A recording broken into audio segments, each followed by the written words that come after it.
Good afternoon and welcome to the latest issue of Print21, the weekly video news bulletin for the Australia and New Zealand print industry. This issue is sponsored by Ball & Doggett, Australia's largest supplier of printable materials and press room consumables, and now supplying wide format equipment. This week's news is all about flags.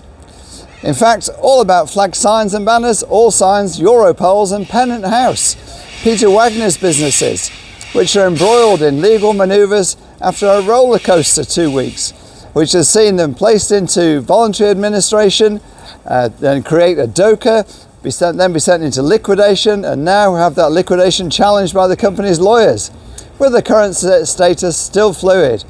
However, Wagener has said those businesses will be back up and running on Monday from new premises with a new lease, and with the company set to ensure all suppliers are paid in full. It's all systems go for Monday. The operation has raised not inconsiderable funds necessary to go forward. Whether they will operate under the existing names or new names is yet to be seen. The companies are one of the country's leading trade, textile and display graphics operators. Certainly there's no one else supplying the Perth market, and the businesses have a large national footprint. Moving the kit to new premises will be quite an undertaking.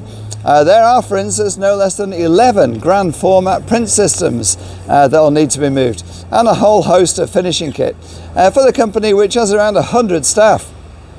Troubles for the businesses began when they struggled in WA's harsh COVID lockdown.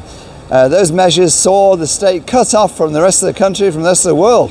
The situation, though, for Wagener's businesses was exacerbated by a company employee at the time failing to lodge returns with the ATO to the tune of $2 million, and then the ATO penalising those businesses a further $2.4 million for non-lodgement. Wagener said the whole situation is completely unnecessary.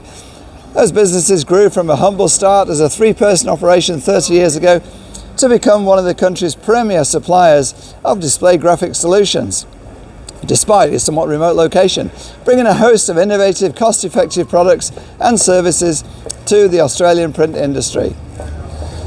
Packaging and print operation Detmold Group has flicked the switch on solar energy, with its Regency Park facility the first of its several plants to go live. The company joining a growing number of print and packaging operations moving to power generated direct from the sun. The Detmold Group, which is a regular winner at the Print Industry Awards for its work in printed packaging, says it has made a commitment to introduce solar energy to at least one new facility each year for the next 3 years. It's just installed the first 99 kilowatt 243 panel system at its Regency Park facility using PV modules from Australian solar panel manufacturer Tindo Solar.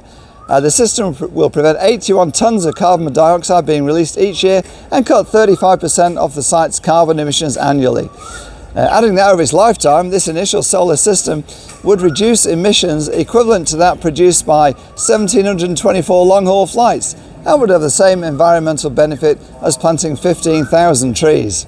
Many other print businesses are making the switch, including to renewables, including PMI Primer, which fully transitioned to renewable energy sources, including solar, early this year. Press giant Heidelberg has said it will be fully carbon neutral by the end of the decade. Opal's new $140 million flexo printing corrugated plant is leveraging its 41,000 square metre roof area for solar power.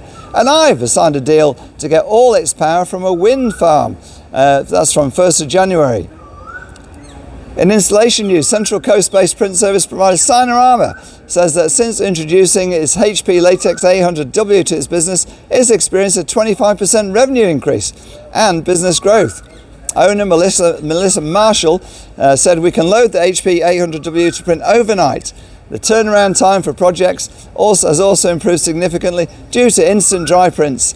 The designs were ready. The designs ready to be applied right away, avoiding extra time on drying and lamination."